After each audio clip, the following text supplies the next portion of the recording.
Good morning, magandang umaga po. We came from the court, branch 46. Pasensya na po kayo, medyo muffled yung boses ko dahil nakamaskara po. So the court this morning handed down its decision in Libel versus Santos, Ressa, and Rappler. And the judgment is a judgment of conviction for both Maria and Ray. But the court exonerated Rappler as a corporate entity. The judgment is for cyber libel, and the sentence of imprisonment is from 6 months and 1 day to 6 years of imprisonment. On our motion, with no objection from the prosecution, the court allowed Maria and Ray to remain free on bail using the same bail that they previously posted. So obviously, we have yet to study the decision in its entirety.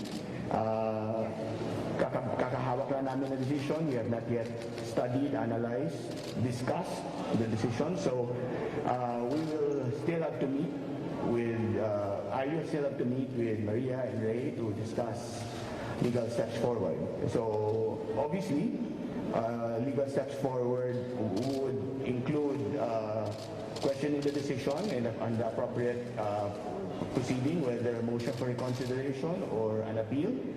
So, but as of this moment, we still have yet to make the decision. We will still have to meet. We'll have to go over the decision carefully, talk about it, discuss its implications, and then we will make that decision. We have 15 days from today to make that decision. So within 15 days, we will probably update you on what we will be doing.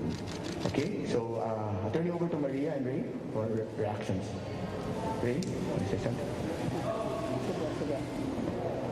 Am I breaking the law? Am I breaking the law if I take my mask off?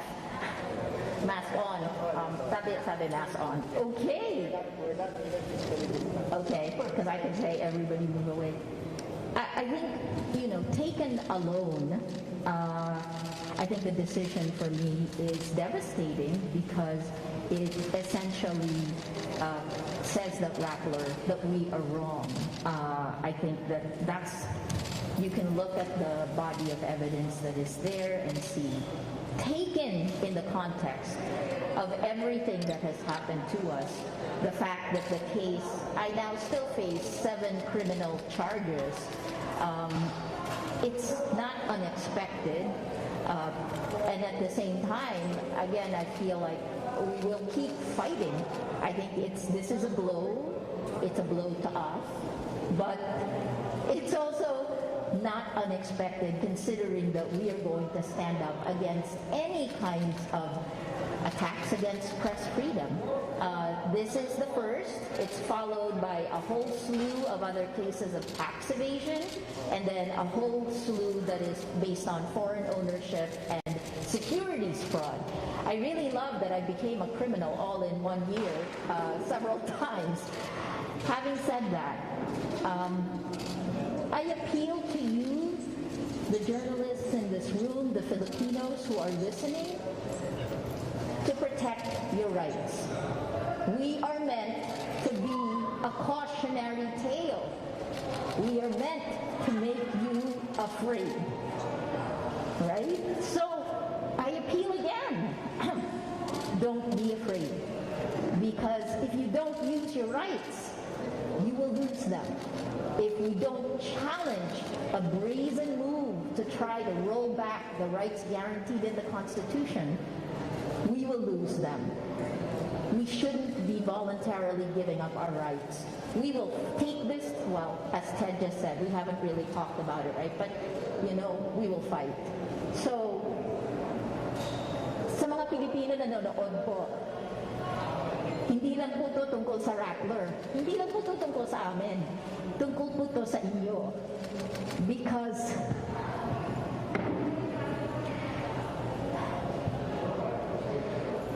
freedom of the press is the foundation of every single right you have as a Filipino citizen. Pag wala pong katotohanan, pag hindi po namin mapigil ang mga somebody give me the word, power. If we can't hold power to account, we can't kakayaning, if we can't do our jobs, then your rights will be lost. So sana po, tingnan po natin ang mga nangyayari sa kapaligiran natin ngayon, no? Ito pong mga restrictions. COVID-19, tama po yun. Dapat naman po tayo nag-physical distancing. Yung shutdown po ng ABS-CBN, that would have been unthinkable before this time. It has happened. And then an anti-terror bill that will take away, codify, institutionalize these abuses of power. It means that you can be called a terrorist, and without a warrant of arrest, you could be arrested for writing something. Any perceived critic, that you can be kept in jail for up to 24 days. Tingnan naman po natin ang lahat ng nangyayari sa atin bayan ngayon. Sure? If you have questions, I can always list. But if you have questions, anyone have questions?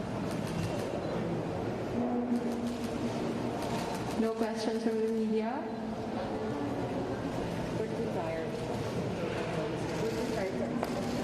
If you no longer have questions, no more ambush interview later, huh? So if you have questions, please ask them now.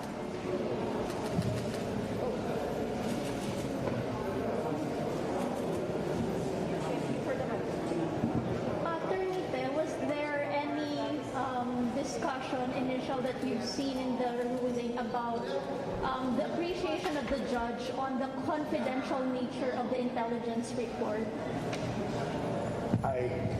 I have just really literally scanned, read very quickly. So I didn't notice any, but I cannot be sure.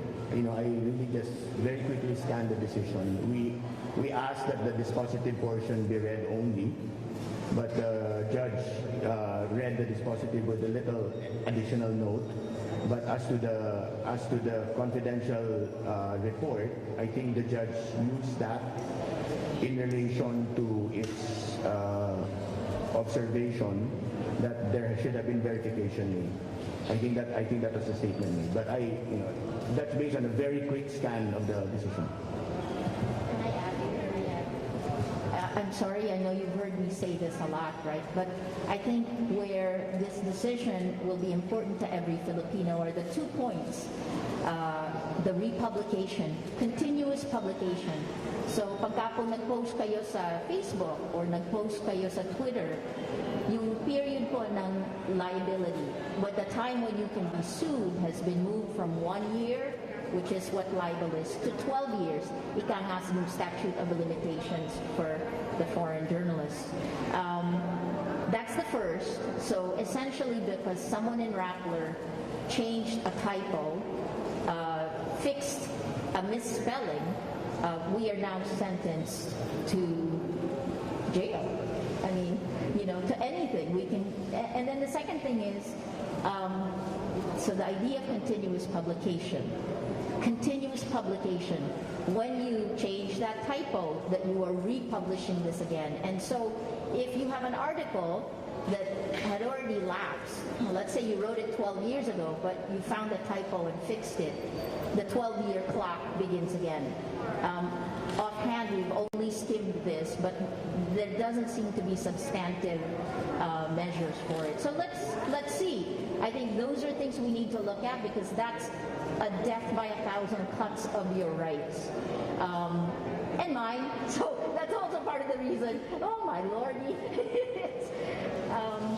have to fight. Maria,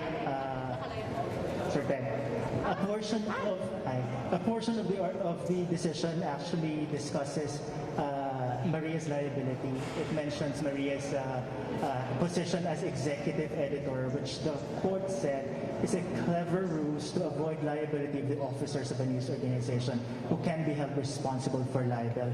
May we know the difference between the position of an executive editor and an editor-in-chief? And I think this underscores the difference between print and online media.